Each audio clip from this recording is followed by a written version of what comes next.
If you're a beginner and somebody tells you that perhaps you should change what you're studying or change your profession because AI will eventually replace you, will you actually listen to that person or not? Hello everyone, this is Costa, you're at Bullhack Academy, and today we're going to be talking about ChatGPT. We have tried the tool to develop complex software code, and fortunately or unfortunately actually, we have come to the conclusion that it's still quite a bit far away from the point when it's going to replace us. It has a lot of negatives, it requires a lot of interaction, and generally speaking, the time it takes to complete your project using the AI far outweighs doing the time it takes to do it manually.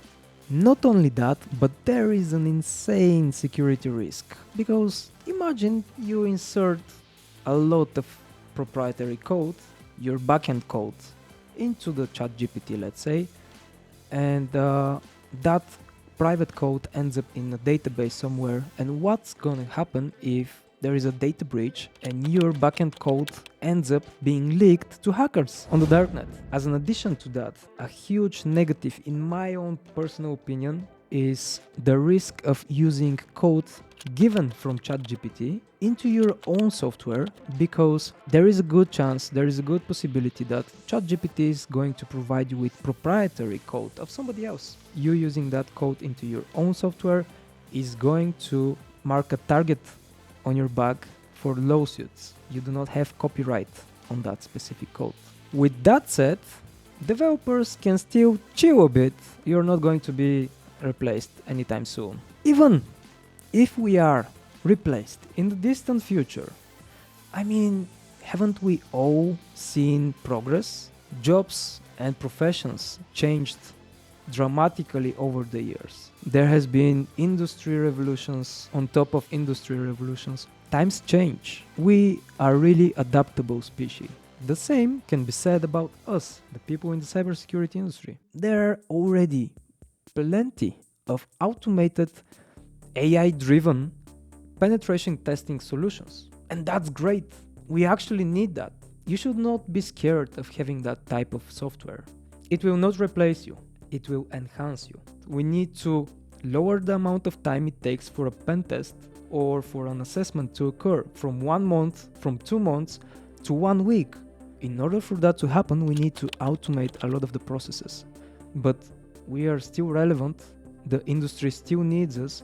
We are not being replaced by that software. We use those tools to expand on what we can do and how we focus our attention. Instead of focusing on the very annoying tasks, we focus our attention at being more creative, using the information extracted from those tools to be more impactful on the assessment and discovering bigger vulnerabilities generally. They will enhance us in our studying process even, because if you are learning ethical hacking, for example, or any profession generally, you can still learn a lot from ChatGPT. Let's see how. Alright guys, so this is exactly ChatGPT. This is what it looks from authenticated point of view. We have different modes. We can visit Discord. There's some frequently asked questions. We don't really care about that right now. Let's see what we can do with this specific AI to enhance ourselves and our studying capabilities. I personally often use that tool as a Google search. For example, if I were a beginner at ethical hacking, what would I think of searching for? Let's say, how can I practice ethical hacking on my local machine for free? There are a few ways to practice ethical hacking on your local computer for free. You can use virtual machines, and by the way, talking about virtual machines, we already have a video about that. So on our channel, you can see how you can install your own operating system for hacking and VMware. So you can also use resources. There are many websites and online platforms that offer free resources for learning and practicing ethical hacking, such as Hackthebox and VulnHub. You can use free tools. There are many free and open source tools available for hacking, such as Nmap, Metasploit, and Wireshark. trust me, not just these three. There's like thousands, if not tens of thousands of tools. Please provide the necessary steps to install the following the mentioned themes from point 1. Here are the general steps to install virtual machine and install an operating system on it.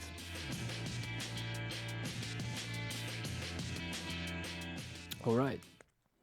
Now, what virtual machines can I use to practice ethical hacking legally? Ethical hacking and penetration, let's say web application penetration testing legally. There are a few virtual machines that can be used to practice web application penetration testing legally. Just like that, gotten 5 examples on how you can practice penetration testing or looking for vulnerabilities, weaknesses. Let's elaborate further. Can you provide me with a list of free tools used for automated web application testing? Sure, here is a list of some popular tools. The first one is Burpsuit. Burpsuit is I can definitely understand why it's on the first one. It is something that you really need to understand, need to know everything about Burpsuit and be able to work with it. And some of our future videos are going to be focused on Burpsuit. As we can see, OWASP Zap, which is really similar to Burpsuit, as they both are proxying software. And as you can see, they are a comprehensive tool for web application security testing that includes a proxy, spider, scanner, and many other features. The same can be said for Zap. Wapiti is quite nice, Vega is alright, Skipfish is quite decent. I don't see a really favorite tool of mine. What is Nikto used for and how? Nikto is an open source web server scanner that can be used to identify vulnerabilities in web servers and web applications. It is a command line tool that performs a comprehensive test on a web server to identify any potential vulnerabilities or misconfigurations. That's quite good. Here are the basic steps to use Nikto. Download and extract the latest version of Nikto. You don't really need to do that on Kali, you already have it installed. So here we see some instructions on how you can install and how you can run Nikto. However, this is inaccurate in our case because Nikto is already into our path environment, so you can call it like so. Nikto-h for the target and then the URL of the target. Okay, like target.com.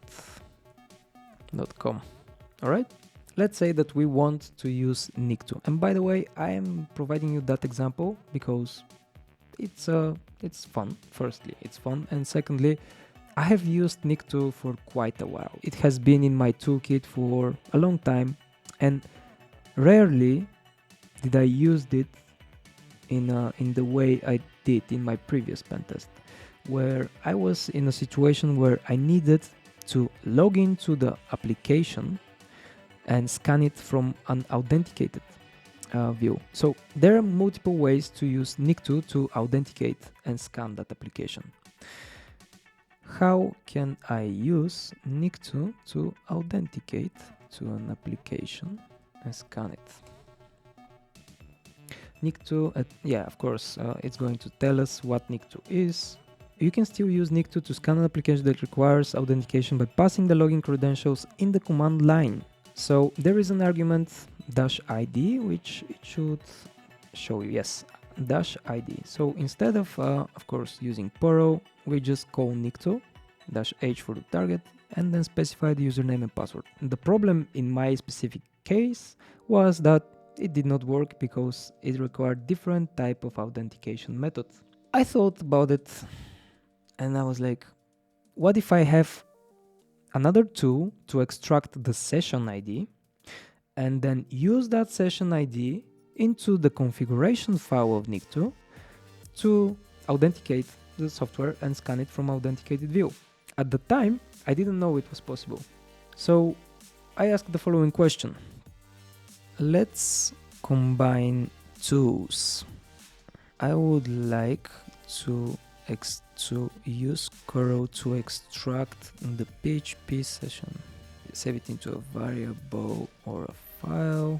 Then use that session ID cookie to add it into the nic2 config file and use it as a way to authenticate to the address that was curled previously and scan it.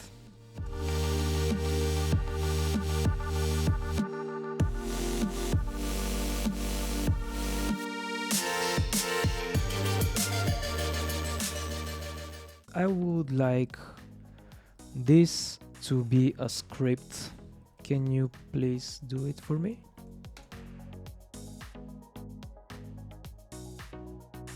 I'll give it network error. Okay, let me refresh this. Yeah, and this is another really big disadvantage, because imagine if you have invested, let's say, a huge amount of interaction, a lot of time, let's say, to interact, to get to a point in your conversation where that software now understands exactly what you're asking it, and then you needed to fix a really complex bug or a software weakness within your code, and now you just receive a network error and you have to begin that process from the beginning. I mean, that could be quite nerve-wracking, you know? You can use ChatGPT to speed up your learning process by saving time from Googling and looking at forums, different opinions on the internet, etc.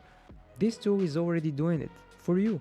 If you're writing a report, let's say you're a professional, all right? This tool can help you to explain some terms more technically. For example, you have really raw data. You can ask that tool to translate that raw data into really understandable high-level language. This can mean everything to your customer. Believe me, ChatGPT is powerful. Yes, ChatGPT can enhance you, and no, it cannot really replace you. With that said, if you liked the video, share it with your friends, subscribe to our channel.